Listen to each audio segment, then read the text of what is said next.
Olá, eu sou Hilário Bock Júnior, advogado especialista em Previdência Social e estou aqui para falar com vocês sobre tudo que está acontecendo e ainda vai acontecer com a reforma da Previdência Social. Por conta disso, o nosso tema é exatamente este: reforma da Previdência Social, direitos adquiridos e regras de transição. Aliás, quem está próximo da aposentadoria quer saber se já tem direito adquirido. E quem ainda está um pouco distante quer saber quais são as regras de transição. E esse tema é importante porque mexe com a vida de milhões de brasileiros. Mas antes de tudo, eu gostaria de agradecer o convite do COMBCON, Congresso Brasileiro Online de Contabilidade, pela confiança deste terceiro ano que estamos aqui para falar com vocês sobre esse tema muito importante para toda a sociedade. Bom, sempre quando nós falamos em previdência, nós sabemos que nós temos que ter ajustes, temos que ter reformas, porque a sociedade muda. E sempre quando falamos em previdência e mudança de previdência, nós falamos sobre duas partes: a entrada de contribuições, que é o custeio da previdência, e a saída dessas contribuições, que é o pagamento de benefícios. Então, nós podemos ajustar a previdência sob essas duas óticas, aumentando contribuições ou reduzindo ou dificultando o acesso de aposentadorias. O importante é que nesta reforma da Previdência, nós estamos tratando das duas pontas. Estamos aumentando contribuições e diminuindo benefícios. Daí porque nós podemos dizer que esta é uma das maiores reformas da Previdência que o Brasil já teve. E naturalmente nós temos que pensar nessas duas setas. Eu preparei esse slide para vocês exatamente para mostrar que as relações do trabalho, as questões da indústria 4.0 e a questão do comportamento social são situações que mexem justamente com a entrada de contribuições e o custeio da previdência. Sempre quando nós falamos de relação de trabalho, nós temos que pensar: algum de vocês imaginou há 5 ou 6 anos atrás que hoje nós teríamos uma profissão, por exemplo, de operador de drone? É claro que nós não tínhamos essa visão. Aliás, todo mundo sabe, já tem ouvido falar por aí, que muitas das profissões que hoje existem não existiam no passado. E que muitas delas, do presente, vão deixar de existir no futuro. E nós estamos falando justamente de contribuição. Sempre quando falamos de trabalho remunerado, nós estamos falando de contribuição para a Previdência Social. Como muda o comportamento das indústrias, do comércio, nós mudamos também o comportamento das contribuições. Hoje, não raras vezes, as pessoas deixam de empreender como empregado e passam a ser, por exemplo, um microempreendedor individual. As contribuições são menores, as aposentadorias são menores e muitos perdem direitos. Por exemplo, o microempreendedor individual não tem direito à aposentadoria por tempo de contribuição. As aposentadorias são concedidas com base no valor do salário mínimo. Óbvio que existe um antídoto para isso, que é a complementação da contribuição no Código 1910. Mas muitas pessoas não sabem disso. Daí porque esses momentos de educação previdenciária são importantes, porque as pessoas têm que conhecer seus direitos para poder exigi-los no futuro. Mas olha, tudo está acontecendo e as mudanças estão acontecendo muito rapidamente. Tudo é 4.0. A indústria é 4.0, o comércio é 4.0. O INSS já entrou também nessa fase. Aliás, hoje, por exemplo, para solicitar um benefício na Previdência Social, você pode fazer pela internet. Você pode solicitar tudo online. Olha só como estão mudando as relações de trabalho, até mesmo com quem trabalha na Previdência Social. Só que todas essas informações que podem ser usadas em benefício do trabalhador também podem ser usadas contra o trabalhador. E mais, também contra a empresa, porque todas essas informações podem servir também para autuações do fisco perante a Previdência Social. É fácil entender. O INSS não tem mais um Ministério da Previdência Social, tem uma secretaria. Em que ministério ele está? Ministério da Fazenda. Ou seja, todas as informações já são compiladas, todas as informações estão ali e aí automaticamente tudo muda, o comportamento muda. E só nós olharmos o comportamento social, Isso também já mudou. As mulheres estão no mercado de trabalho, as mulheres passaram a ter menos filhos e aquelas mulheres que têm filhos ainda, muitas vezes, retardam a maternidade. Isso implica diretamente no custeio da Previdência Social. Então, são muitos elementos, muitos argumentos que nos mostram que nós teremos, sim, no futuro, menos pessoas contribuindo para a Previdência Social e, ao mesmo tempo, mais pessoas recebendo, porque nós sabemos que a sobrevida do brasileiro está aumentando. Então, se hoje a discussão sobre valores de contribuições do caixa, do superávit ou do déficit da Previdência é questionável, entre nós não há dúvida nenhuma de que no futuro isto será uma realidade. Então, esta primeira seta de entrada de recursos para financiamento da Previdência Social, a gente percebe que houve uma alteração. Daí porquê do ajuste e da reforma da Previdência Social. Acontece que você pode ver nesse slide que não tem só uma seta, existem outras setas também. Por exemplo, o novo conceito de aposentadoria, as regras de acesso e cálculo do valor dos benefícios. Quando nós falamos em novo conceito de aposentadoria, nós estamos falando também de novo conceito de aposentado. Teve algum momento que o aposentado estava preocupado só em se aposentar. Aliás, ele ia para os aposentos, aposentadoria, descanso, mas agora não. As pessoas estão procurando mais rápido uma aposentadoria, pensando em receber menos, porém durante mais tempo. E aí então o trabalho passa a ser uma necessidade na vida do aposentado, porque ele precisa complementar esta regra. Ora, se tem muitas pessoas buscando aposentadoria e nós estamos num momento de mudança significativo da sociedade, nós temos que entender também que a reforma tem que trabalhar nessa segunda seta, na saída do custeio.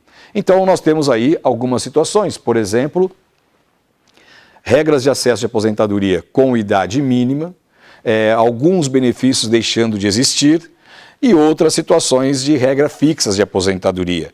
Hoje, por exemplo, com a reforma da Previdência, nós temos um único tipo de aposentadoria por idade, de 65 anos para o homem e 62 anos para a mulher, migrando de 60 para 62 anos, aumentando 6 meses a cada ano.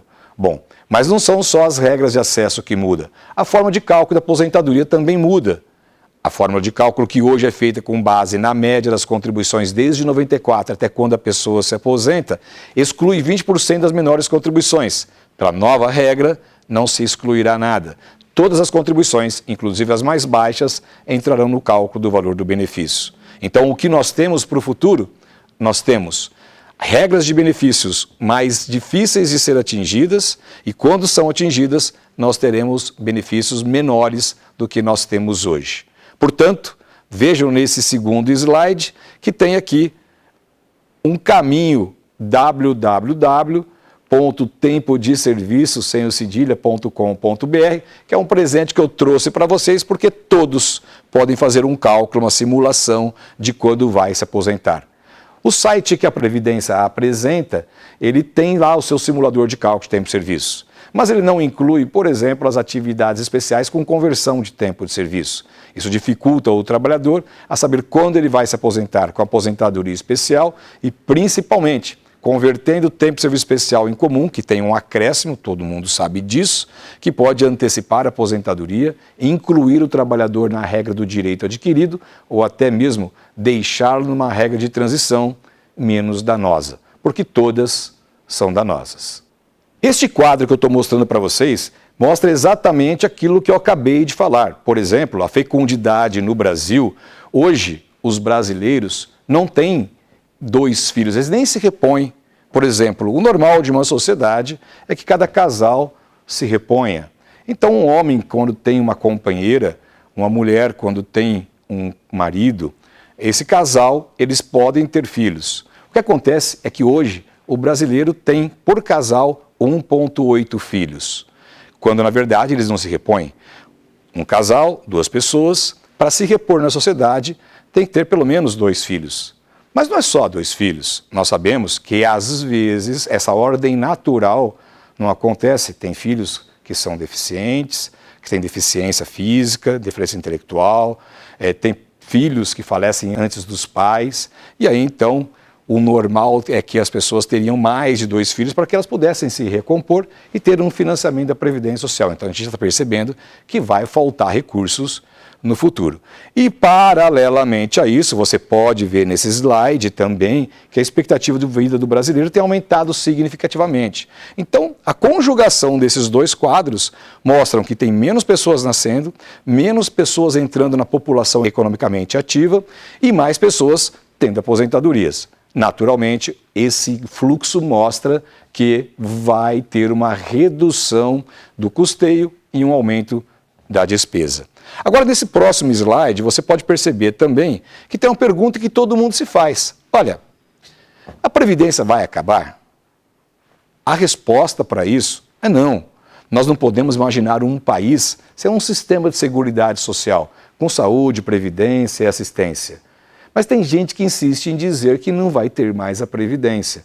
Nós não podemos imaginar que nós não teremos os planos de saúde, os postos de saúde, nós não podemos imaginar que nós teremos sistemas de proteção de minorias, como assistência social. Se tudo isso nasce de um único braço de contribuição, que é da Seguridade Social, por que a gente insiste que não vai ter a Previdência? Certamente terá, mas também nós não temos dúvidas de que os valores dos benefícios serão menores do que aqueles que hoje estão sendo pagos. Isso a gente responde com muita clareza, não precisa ser atuário, nem matemático, nem economista para entender isto. Este gráfico, olha só, ele mostra exatamente o que eu quero dizer. Qualquer pessoa que analisar esse quadro vai perceber que até 1991 as aposentadorias estavam vinculadas ao salário mínimo e a maior aposentadoria era 10 salários mínimos. Se nós pegarmos 10 salários mínimos, hoje estaríamos falando de uma aposentadoria de 10 salários mínimos, praticamente de R$10 mil, arredondando as nossas contas. Agora, qual que é o teto da Previdência Social? Próximo de R$6 mil. Ora, se de 1991 até agora nós tivemos um decréscimo de 40% do poder de compra das aposentadorias, de 10 salários mínimos para próximo de 6 salários mínimos, significa que o valor das aposentadorias caíram 40% no seu poder de compra. Então, com a mesma propriedade que eu digo que a Previdência não vai deixar de existir, eu digo também que o valor das aposentadorias vão diminuir. E quem pensa que essa reforma agora é a única reforma, olha só esse outro lado desse slide. Nós percebemos que tem aqui reformas que estão acontecendo já há bastante tempo. Nós tivemos uma reforma constitucional em 1988, que foi a nova Constituição Federal. Tivemos alterações das emendas constitucionais de 1998. Tivemos o fator previdenciário em 1999. Para o servidor público, então, 2003, 2013 foram anos marcantes. E agora em 2019. Se nós percebermos muito bem nesse gráfico, ou nessa linha do tempo de reformas da Previdência Social, olha bem esse slide de novo. Desde 1923, quando nasceu a Previdência, até 2019, que é o ponto que nós estamos, ou ponto de proposta da reforma da Previdência Social, nós passamos por 4 momentos. O primeiro deles, a gente sabia só quando a gente ia se aposentar. O segundo, a gente tinha que saber quando e com quanto a gente iria se aposentar, porque teve o fator previdenciário. Nesse meio tempo agora, nós estamos diante de uma terceira revolução dentro da Previdência Social. Não só saber quando nós vamos nos aposentar, com quanto nós vamos nos aposentar, mas agora nós temos que saber qual benefício é mais vantajoso, se eu retardo ou não a minha aposentadoria, se eu vou requerer minha aposentadoria agora ou vou deixar um pouco mais para frente. Tenho que fazer um monte de cálculo e no meio do caminho ainda muda a fórmula. E agora nós estamos na 4ª fase de reforma da Previdência histórica. Então, se nós tínhamos o quando, o quanto, agora o qual ou como, sabe qual que é a próxima? Será que eu vou me aposentar? Bom, como nós estamos falando de coisas transitórias, eu queria apresentar para vocês o livro que eu escrevi, que é um livro sobre reforma da Previdência Social, que é um livro praticamente de autoajuda. Olha só esse slide. Neste livro, é um livro de autoajuda para o trabalhador e tem uma particularidade. Como a Previdência Social muda, esse é um livro também mutável, ele é atualizável. todas as regras e atualizações que são feitas eu faço automaticamente neste livro. De forma que as pessoas que adquirirem esse livro, diretamente no site queromeaposentar.com.br, www.queromeaposentar.com.br, podem ter acesso a esse livro e a todas as atualizações. Como é um livro atualizável, naturalmente não tem na forma física. É um livro totalmente virtual, onde você tem o seu login e sua senha e pode acompanhar todas as reformas da Previdência Social, todos os ajustes e regulamentação da Previdência. Até porque, preste atenção, quando nós tivermos o fim da reforma constitucional, nós teremos depois a regulamentação das regras da Previdência Social. Então, já que nós estamos falando da Previdência Social, da regulamentação dos novos direitos, vamos saber quais são os direitos que estão valendo, que são aqueles que são adquiridos, e depois as regras de transição. Vamos começar então pelo primeiro slide sobre os direitos adquiridos ou as regras que hoje estão valendo. Vamos começar pela aposentadoria por tempo de contribuição. Hoje nós sabemos que o homem se aposenta com 35 anos, a mulher aposenta com 30 anos de contribuição e tem um detalhe, não tem idade mínima. Então o homem tem o direito adquirido de se aposentar com 35 anos e a mulher com 30 anos de contribuição. Bom, observe neste quadro, nesse slide, que nós temos aqui a pessoa com deficiência. Na aposentadoria por tempo de contribuição, a pessoa com deficiência tem regras diferentes de aposentadoria. E a primeira diferença é aquela que mexe com o valor do benefício. Até porque as pessoas com deficiência leve, moderada ou grave se aposentam sem o fator previdenciário. Então tem muita gente que tem uma deficiência que não documenta essa deficiência. Nós sabemos, né? Tem muitos brasileiros que trabalham com limitação e não documentam essa limitação, e isso pode prejudicar o valor da aposentadoria. E além do valor, nós temos também, olha aqui bem o detalhe, o homem que tem uma deficiência leve se aposenta com 33 anos e a mulher com 28. Um homem que tem uma deficiência moderada se aposenta com 29 anos e a mulher com 24. E se a deficiência for grave, então nós temos uma aposentadoria com 25 anos para o homem e 20 anos para a mulher. Observe que quando a pessoa tem uma deficiência, ela se aposenta 2, 6 ou 10 anos antes em relação às pessoas que não têm deficiência. Agora, é importante não só fazer a prova disso para antecipar o benefício, como também para fugir do fator previdenciário. Você sabe o que é o fator previdenciário, né? É aquela regra que leva em consideração a idade, a expectativa de vida e que reduz o benefício quanto mais jovem a pessoa requer a aposentadoria. Mas, falando em fator previdenciário e exclusão do fator previdenciário, a aposentadoria por tempo de contribuição tem outra modalidade que exclui essa redução do valor do benefício, que é justamente a questão dos pontos. Observe bem aqui como é que funciona. Um homem, para se aposentar por pontos, no ano de 2019, precisava ter 86 ou 96 pontos. Mulher 86, homem 96. O homem tem que ter necessariamente 35 anos de contribuição e a mulher 30.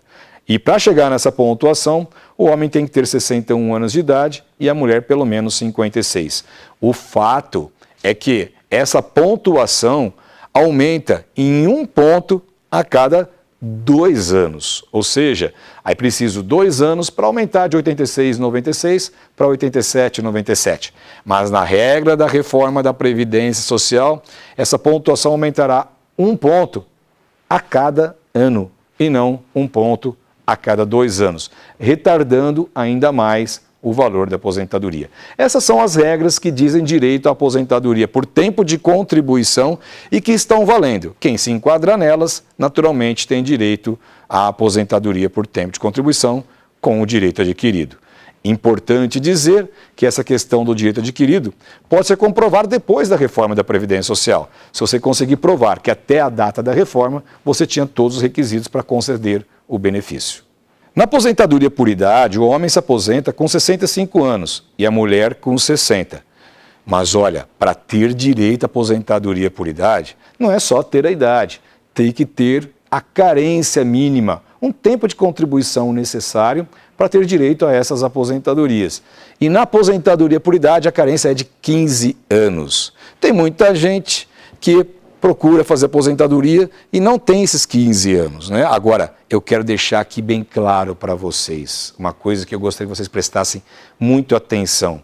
Tempo de contribuição não se confunde com tempo de carência.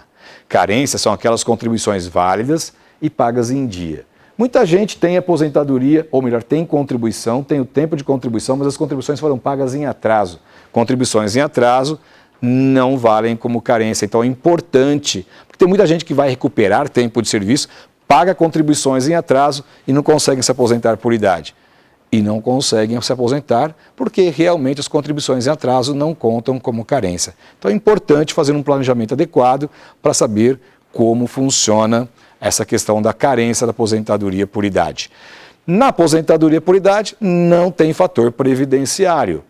Então essa questão do PCD, da pessoa com deficiência, vai servir apenas para antecipar a aposentadoria. E neste caso, na aposentadoria por idade, em que o fator previdenciário só é aplicável para aumentar o benefício, nunca para prejudicar, as pessoas com deficiência vão utilizar esta particularidade apenas para antecipar a aposentadoria, já que não terá o fator previdenciário. E também não precisa provar, não há diferença entre se a pessoa tem uma deficiência leve, moderada ou grave. Todas as deficiências, leve, moderadas ou grave, geram redução de 5 anos na aposentadoria. Então, um homem que se aposentaria com 65 anos, se aposenta com 60. E uma mulher que se aposentaria com 60 anos, se aposenta com 55. A mesma regra é aplicada também para o trabalhador rural. Eles também têm uma redução de 5 anos no valor do tempo de serviço para ter direito à aposentadoria por idade. Mas tem gente que trabalhou na roça, tem gente que trabalhou na cidade, tem gente que mesclou essas contribuições. E como é que fica a aposentadoria dessa situação mista de tempo de serviço, urbano e rural?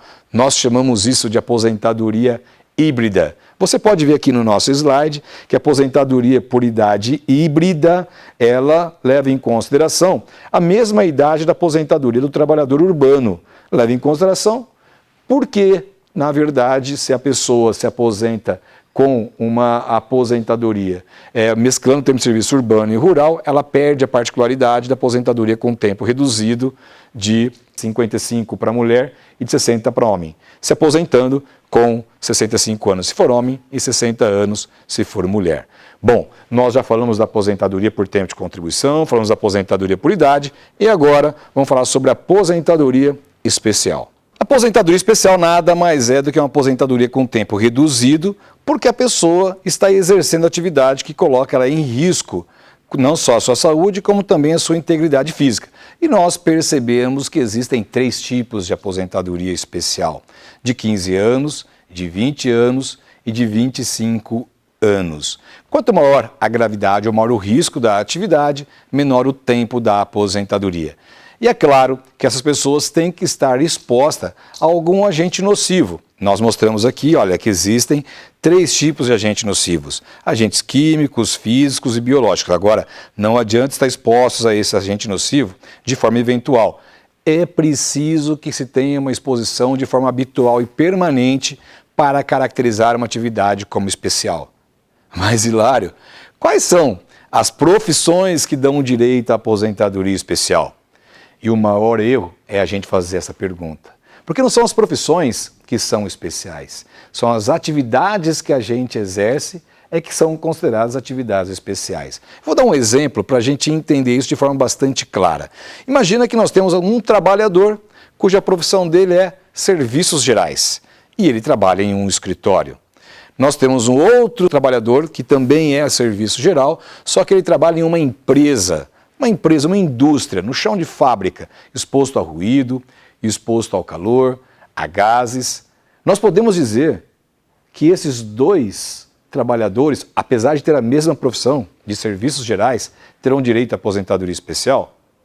Certamente que nós vamos dizer que aquele que trabalha em escritório, não é condicionado, longe das intempéries e condições especiais de trabalho, este não tem aposentadoria especial. Mas quase que com certeza absoluta, aquele que trabalha ali com graxa, com óleo, com ruído, com calor, com gases, este vai ter direito à aposentadoria especial.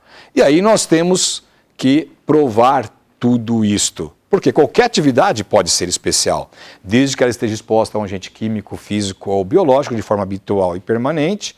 E aí nós temos que provar. E o documento importante para isso, ou melhor, o documento exigido para isso, é o PPP, que está aqui. Olha só, o PPP é o Perfil Profissiográfico Previdenciário e esse documento é feito através de um laudo, chamado LTCAT, Laudo Técnico das Condições Ambientais do Trabalho.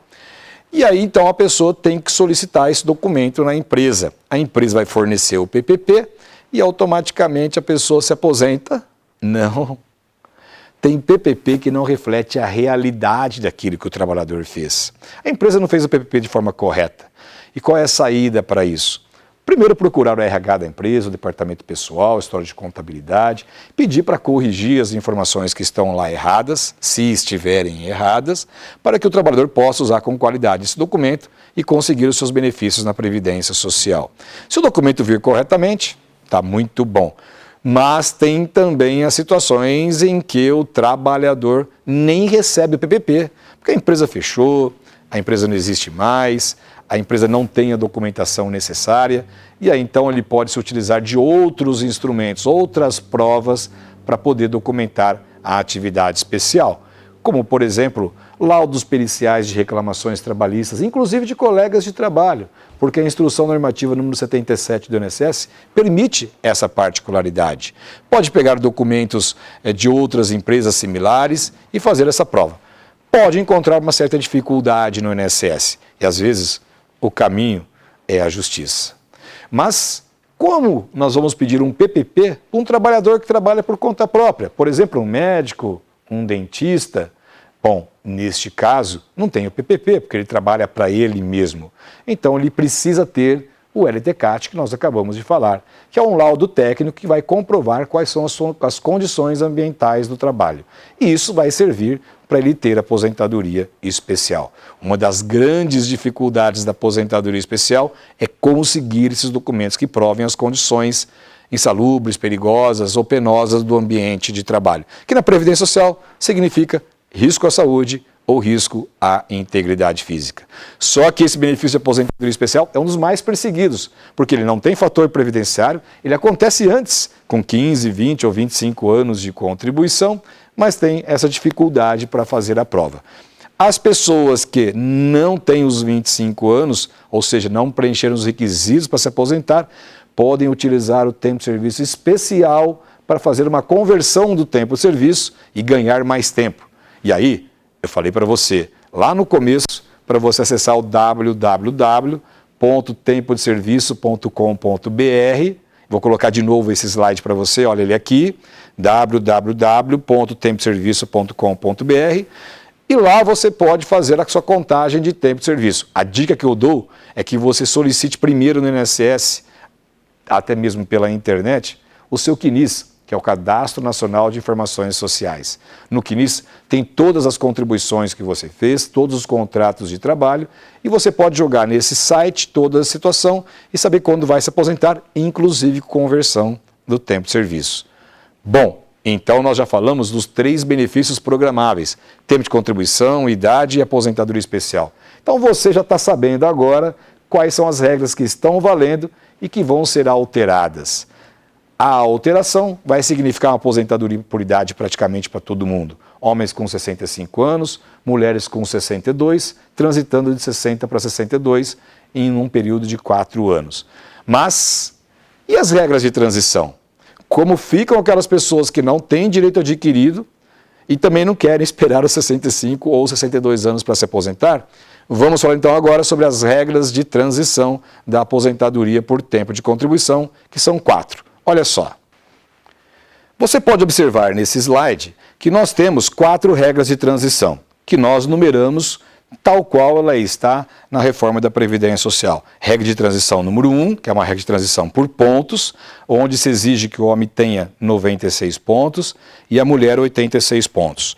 A regra de transição número 2, que inclui uma idade mínima de 61 anos para o homem e 56 anos para a mulher. Observe que tanto na regra 1 como na regra 2, há um aumento que vai chegar na regra 1 até 100 pontos para a mulher e 105 pontos para o homem. Lembrando que pela nova regra aumenta 1 ponto a cada ano. Na regra de transição número 2, que tem a idade, nós temos também um aumento da idade, que vai aumentar meio ano a cada ano, o do homem migrando para 61 para 65 e de mulher de 56 para 62 anos. Ainda observando esse slide, nós percebemos que existem outras duas regras. A regra número 4, eu vou pular número 3 por enquanto, ela fala de um pedágio de 100%. Mas olha, o homem tem que ter 35 anos, a mulher tem que ter 30 e tem que ter pelo menos mulher 57 anos e o homem 60 anos.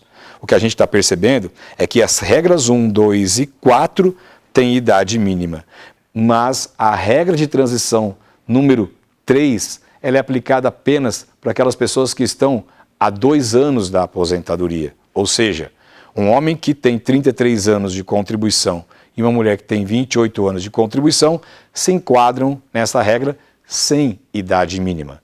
Mas tem que pagar 50% do tempo que falta para se aposentar, que é o pedágio. Então, por exemplo, um homem que está com 33 anos se aposentaria com mais 50%. Se faltam 2, 50% de 2 é mais 1. Então, ao invés de se aposentar daqui 2 anos, se aposentaria daqui 3 anos. Uma mulher que tem 28 anos de contribuição se aposentaria daqui 2, mas tem os 50% de pedágio. Então, na verdade, ela vai se aposentar daqui 3 anos. Esta é a regra menos danosa para o trabalhador. Menos danosa quando nós não olhamos o cálculo do valor do benefício, porque regra de acesso é uma coisa, a forma de que os benefícios são calculados é outra coisa. E nós temos que pensar que essa forma de cálculo da aposentadoria leva em consideração o fator previdenciário. Mas como eu disse, lembra daquela segunda seta lá do começo da nossa apresentação? Então, nós estamos falando de um novo conceito de aposentado, porque tem muita gente que está ali com seus 45, 46, 50 anos de idade, mas já tem o tempo para se aposentar ou vai ter em breve. E essas pessoas não querem esperar 60, 57, 61, 65 anos, querem se aposentar já. Então, mudou o conceito de aposentadoria. Muita gente quer começar a receber o benefício já, com um valor menor, mas também vai receber o benefício durante mais tempo, embora com um valor menor. Então é importante que a gente conheça todas essas regras de transição, façamos os cálculos, o planejamento, para saber se alguma delas enquadra numa situação mais vantajosa. A regra 4, por exemplo, que também serve para o servidor público, ela coloca uma idade mínima de 57 e 60. Seria praticamente a regra que foge daquela idade máxima de 65 anos, 62 para as mulheres. Mas aí o pedágio é 100%, ou seja, para quem falta 1 tem que pagar 2 anos, para quem falta 2 tem que pagar 4, e às vezes a pessoa não quer esperar tudo isso. Mas também tem que fazer cálculo, porque nesta situação a aposentadoria é integral. Bom, se nós falamos da regra de transição da aposentadoria por tempo de contribuição, qual é a regra de transição para aposentadoria especial? Vamos falar sobre isso agora. A aposentadoria especial, como nós falamos, ela não tem idade mínima. É 15 anos para quem tem atividade de risco maior, 20 ou 25 anos. Normalmente é 25 anos na região que a gente vive. Em algumas situações nós temos uma aposentadoria por 20 ou 15, mas elas são exceção. Mas o fato, olha só, nesses 3 exemplos que nós colocamos aí, vai ter uma idade mínima. Aquelas pessoas que vão se aposentar com 15 anos vão ter que ter pelo menos 51 anos de idade. Aquelas pessoas que vão se aposentar com 20 anos de atividade especial vai ter uma idade mínima de 56 anos. Mas eu quero falar mesmo sobre essa aposentadoria especial de 25 anos, que vai ter uma idade mínima de 61 anos. Ora, é claro que se nós temos uma aposentadoria especial com tempo reduzido, ela tem a sua razão de existir. E qual é a razão de existir da aposentadoria especial? Ora, se a pessoa exerce uma atividade colocando em risco a saúde e a integridade física e ela se aposenta antes, a razão é para ela não continuar expondo a sua saúde num ambiente que não seja salubre. Ou seja, ela está num ambiente insalubre, que coloque em risco a saúde e a integridade física. Se nós retardarmos esta aposentadoria para pessoas com 61 anos de idade, pode ter certeza que nós vamos ter aí muitas pessoas completando tempo para se aposentar por tempo de contribuição antes da aposentadoria especial, considerando a conversão do tempo de serviço. Lembrando que a conversão do tempo de serviço na reforma da Previdência Social não poderá ser mais feita. Eu acredito que a interpretação será que a conversão poderá ser feita sim até a data em que a reforma for aprovada. Aliás, é isso que está escrito. Agora, expor a pessoa durante mais tempo é expor também a empresa. Porque pessoas que vão continuar trabalhando depois de 25, 26, 30 anos de trabalho até atingir a idade mínima de 61, pode escrever o que eu estou te dizendo. Vamos ter muitas doenças ocupacionais em razão da continuação da exposição do trabalhador às condições de trabalho perniciosas. Então é importante que a gente entenda que essa modificação da reforma da Previdência na aposentadoria especial, é claro que ela poderia acontecer. Porque, por exemplo, um homem que começa a trabalhar com 20, se aposentaria com 45 anos. Pode ser muito cedo para quem exerce atividade especial, mas também 61 é um exagero. Então é importante que a gente saiba que esta não é uma opção, não é uma regra discutível, praticamente é uma regra selada, que está na Constituição Federal e como está constitucionalizado, nós teremos o seguinte cenário. Um homem ou uma mulher que no dia anterior à alteração das regras da Previdência tiver, por exemplo, 24 anos, 11 meses e 29 dias, faltando um único dia para ter direito à aposentadoria especial, vai ter que esperar a idade mínima de 61 anos. Isso é a idade de saída. Então é importante que as pessoas que estejam próximas da aposentadoria especial buscar aquele tempo que trabalhou sem ser registrado ou aquele tempo que não está documentado com o PPP ou LTCAT, que considere atividade especial, que pode gerar os 25 anos antes da reforma da Previdência. É claro que nós sabemos que muita coisa vai ser judicializada. Muitas situações a Previdência não reconhece como atividade especial, o trabalhador vai ter que esperar um pouco mais na Justiça para conseguir esse tempo de serviço. Mas, perto de esperar um pouco mais na Justiça ou completar os 61 anos de idade, parece que está claro que a pessoa vai procurar realmente os seus direitos. Bem, nós já falamos sobre os benefícios programáveis, aposentadoria por tempo de contribuição, aposentadoria por idade, aposentadoria especial, tanto dos direitos adquiridos como das regras de transição. Mas, infelizmente, muitos trabalhadores não conseguem se aposentar e acabam falecendo antes da data do início da aposentadoria. E aí então nós temos os benefícios de risco, como por exemplo, pensão por morte e auxílio reclusão. Eu quero fazer um destaque no benefício dos dependentes, especificamente na pensão por morte. Olha só esse slide.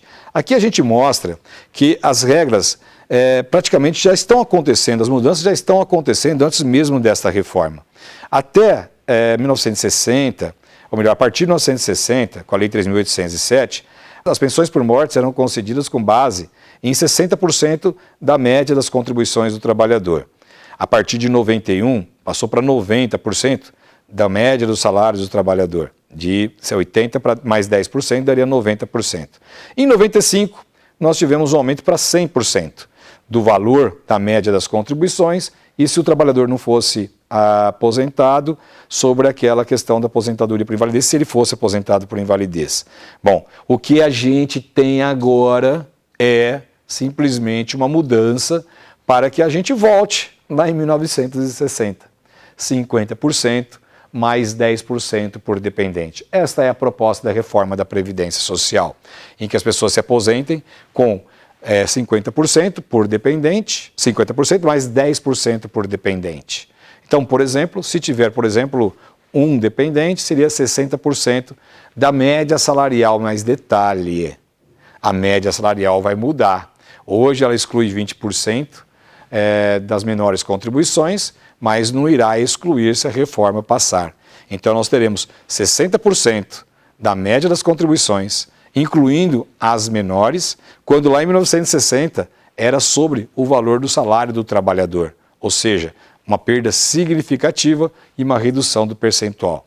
Mas em 1995 nós tivemos algumas mudanças na Previdência. Olha só, voltamos no nosso slide, nós vamos perceber que a Lei 13.135, né, ela tinha já de 2015, ela coloca algumas situações. E eu quero explicar essas situações para vocês que foram colocadas em 2015.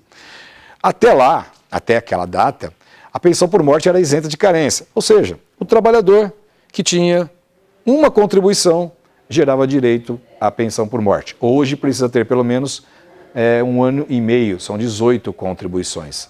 As pensões por morte naquela época, de 2015, olha só, pouco tempo, elas eram vitalícias, ou seja, qualquer dependente recebia a pensão por morte por resto da vida. Agora ela é temporária se o dependente, cônjuge ou companheiro, não tiver pelo menos 44 anos de idade. Então, uma hora a pensão vai acabar. Além do valor diminuir, ela vai acabar. Mas também não é só esta questão da idade mínima para ter direito à pensão por morte vitalícia e também não é só a questão de ela ser temporária. Nós temos que pensar também que o tempo de convivência do casal é importante. Hoje, é preciso comprovar que o casal está vivendo ou convivendo, casados ou como companheiros, pelo menos 2 anos. Então, os requisitos para aposentadoria e pensão por morte hoje são: o segurado falecido tem que ter pelo menos 18 contribuições, tem que ter uma convivência de pelo menos 2 anos e a pensão vitalícia só será a partir dos 44 anos de idade se a pessoa que sobreviver, quer dizer, o companheiro ou a companheira ou o cônjuge, tiver 44 anos no momento em que o segurado falecer. E ainda assim, soma-se a tudo isso uma fórmula de cálculo menor. Mas nesse passo não é novidade, porque no mundo inteiro isso já acontece, então nós sabíamos que essa reforma, uma hora ou outra, pelo menos da pensão por morte, iria acontecer. A mesma coisa também em relação à aposentadoria por tempo de contribuição, porque são pouquíssimos os países no mundo que não têm uma idade mínima para ter acesso a uma aposentadoria por tempo de contribuição. Em algumas situações, nós estamos entrando, se alinhando ao que está acontecendo no resto do mundo. O problema é que as reformas e os ajustes não podem ser feitos de forma tão traumática como está acontecendo, com regras de transições tão maléficas para o trabalhador. Este é um entendimento particular, mas eu acredito que, infelizmente, nós vamos ter que viver com isso e vamos ter que ter mais planejamento para executar e trabalhar com essas situações. E vamos então agora falar sobre a fórmula de cálculo desses benefícios. Eu quero mostrar para você esse slide, que é o PBC, período base de cálculo.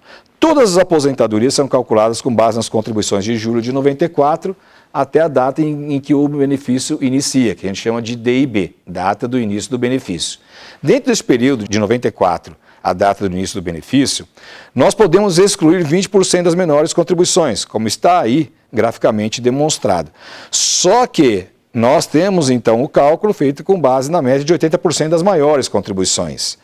Porém, pelas novas regras, nós não excluiremos mais 20%. Faremos o cálculo com base na média de 100% do valor das contribuições feitas do período de 94 até a data da aposentadoria. Eu fiz alguns cálculos para poder saber qual era o impacto só disso nas aposentadorias. E olhem só, uma aposentadoria, por exemplo, de alguém que contribuiu durante a vida toda com o teto da Previdência Social, sem excluir 20% das menores contribuições, a aposentadoria cairia pelo menos 4%. Se uma pessoa teve linearmente uma remuneração de 2 salários mínimos, ou seja, de 94 até a data da aposentadoria de 2 salários mínimos, a perda não é só 4%, é 7%. Mas você deve estar pensando, 4%, 7%, isso é insignificante. Não é, se nós olharmos que a aposentadoria vai ser paga por o resto da vida. E olha só qual o impacto em apenas 1 ano de recebimento de aposentadoria. Quem recebe aposentadoria ou contribuiu pelo teto, perde 4%. Significa praticamente meio mês de aposentadoria a menos no final de 1 ano. E quem pagou linearmente sobre 2 salários mínimos teria uma perda de pelo menos 7%, o que significa praticamente 1 mês a menos de aposentadoria no final de 1 ano. É como se a gente excluísse o 13º, ou seja, as pessoas que ganham menos têm mais prejuízo. Então essa reforma não está sendo feita para a classe que é mais favorecida. Nós temos a prova matemática de que ela prejudica, sim, os trabalhadores de baixa renda. Bom, além disso, nós precisamos observar também aí nesse slide, que nós temos, além dessa média, a aplicação do fator previdenciário. Quanto menor a idade ao se aposentar, naturalmente a expectativa de vida é maior. Quando a expectativa de vida é maior, o valor do benefício é menor. Então, significa que, além da redução do valor do benefício, sem a exclusão de 20% das menores contribuições, nós temos ainda o fator previdenciário, a aplicação do fator previdenciário, que joga ainda mais para baixo as aposentadorias. E vai depender da idade, do tempo de contribuição e da expectativa de vida de cada caso. É importante que as pessoas façam essa simulação. E, além disso, observe no slide também, nessa seta, em que as aposentadorias serão calculadas com base em 60% da média, que não está mais excluindo os 20% das menores contribuições. E nós teremos apenas 2% a mais no valor do benefício por aquele que ultrapassar 15 anos de contribuição. Então, de fato, essa fórmula de cálculo, ela reduz as aposentadorias. Então, nós observamos que as regras de acesso são mais danosas, mas também quando você acessa a aposentadoria, o valor do benefício vai ser menor, porque nós estamos falando também em modificação, não só nas regras de acesso, como também na forma de calcular as aposentadorias. Eu poderia aqui enumerar uma série de efeitos colaterais da reforma da Previdência Social, mas eu vou enumerar dois, um benéfico e um maléfico, embora existam muitos outros efeitos colaterais que nós podemos estar falando aqui durante muito tempo. Bom, o primeiro deles é: vale a pena continuar pagando a Previdência Social diante de todo esse cenário? E esse slide mostra exatamente que sim. Nós colocamos aqui, reforma da Previdência e efeitos colaterais. Existem 3 tipos de contribuição, de 5%, por exemplo, do MEI e da dona de casa de baixa renda, de 11% e 20%. Olhe bem nesse demonstrativo. Uma pessoa que paga sobre 5%, num período de 20 anos, eu estou considerando 20 anos porque é uma proposta que deixou de ser aplicada, mas eu acredito que futuramente ela venha através de uma outra forma ou uma outra regulamentação. Então eu coloquei que a pessoa tem que pagar 20 anos de contribuição. Ela gastaria ou investiria 5%, por exemplo, de um salário mínimo, durante esses 20 anos, R$ 11.856, obviamente sem fazer capitalização. Mas olha, ela teria o retorno disso em apenas um ano. Ela recuperaria tudo que ela investiu em um ano. A pessoa que paga sobre 11%, ela pagaria durante dos 20, R$ 26.347. E olha, em 2 anos ela recuperaria tudo aquilo que ela investiu. E a pessoa que pagou sobre 20%, ela então recuperaria todo esse investimento em praticamente 3 anos e meio.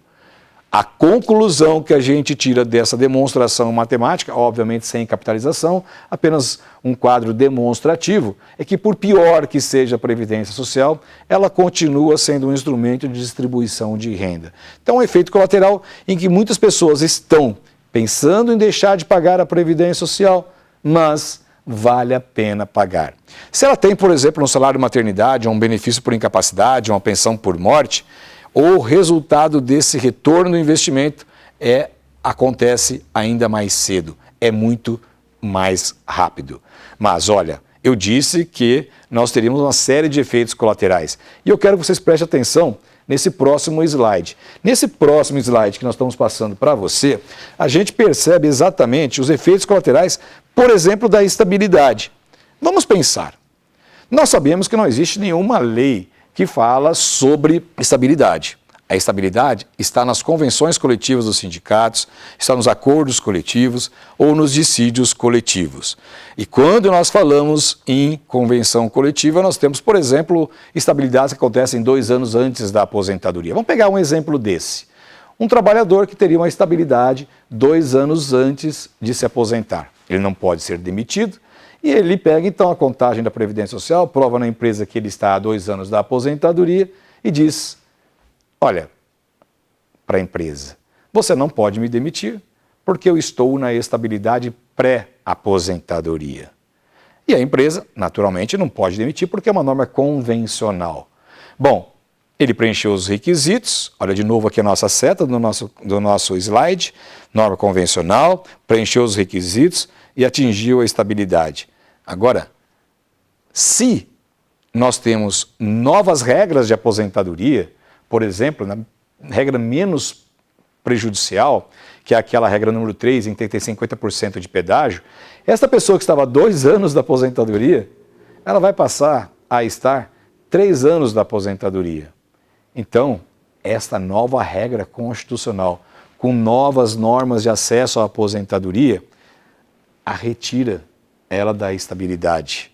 Ou seja, aquela pessoa que tinha estabilidade pode perder a estabilidade e aquela cartinha, aquela contagem de termo de serviço que ela apresentou para o empregador pode servir justamente para dizer para ele: você pode me demitir, porque eu não tenho mais estabilidade, porque agora a minha aposentadoria ficou mais distante.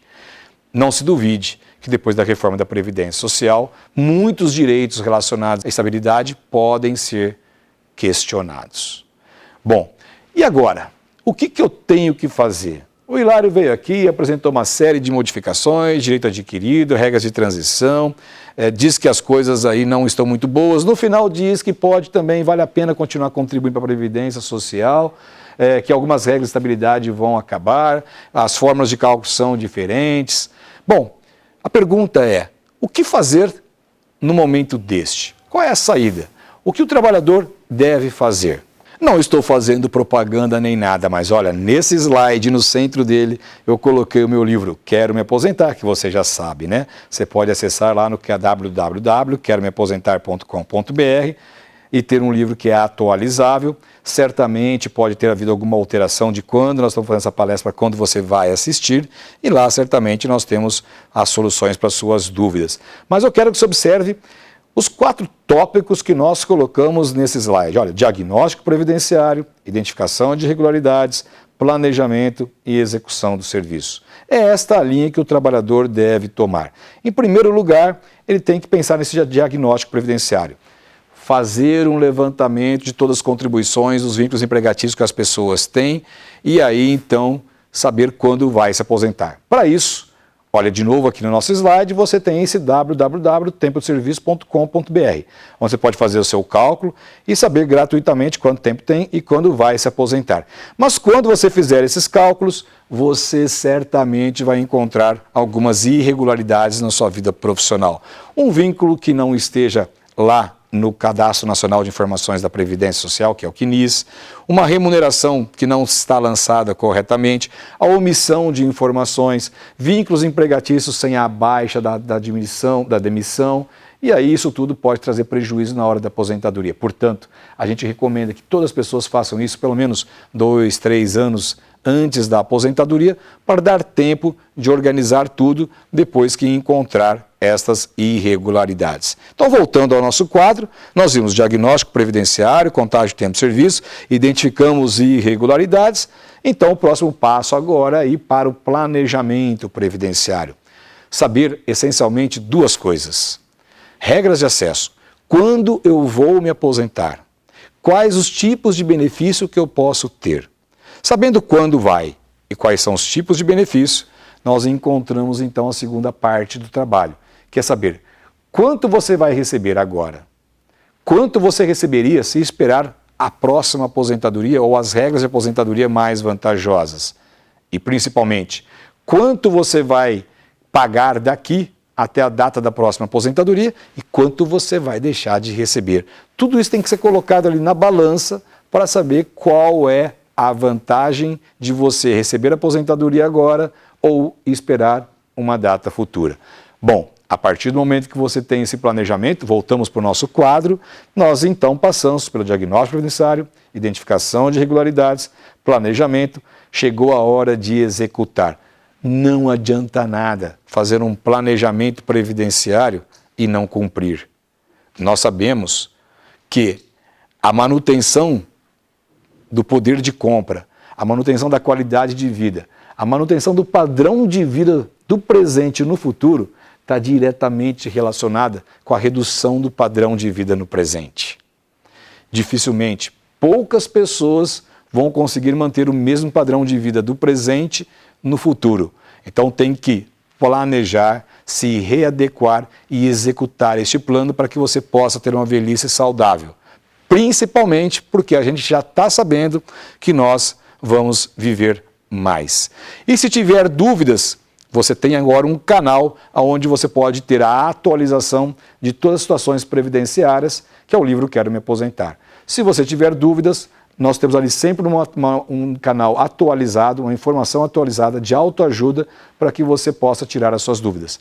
E se você não encontrar no livro informações que possam solucionar as suas dúvidas, você pode interagir comigo e eu vou atualizar o livro de acordo com aquilo que você precisa. Agora, o que eu quero deixar claro para eu concluir a minha apresentação é dizer que sem planejamento, sem fazer um levantamento adequado de quando vai se aposentar, sem conhecer as regras de direito adquirido, sem conhecer as regras de transição e as novas regras rígidas de aposentadoria, não dá para fazer um planejamento adequado. Então eu gostaria, neste momento, de agradecer mais uma vez o Combicom pelo convite que me foi feito pelo 3º ano seguido para participar com vocês desse evento que a gente sabe que é maravilhoso, que a gente sabe que ele é esclarecedor e que atinge tantas pessoas que podem ser multiplicadoras e podem deixar um legado de orientação para o trabalhador, que tem dificuldade de entender a legislação e principalmente está no momento de aflição, porque a gente sabe que a reforma da Previdência não termina com a aprovação pelo Congresso Nacional, porque depois nós teremos as leis que vão regulamentar toda esta reforma que está acontecendo. Então nós estamos falando de situações que estão acontecendo e que ainda vão acontecer. Muito obrigado pela atenção de todos.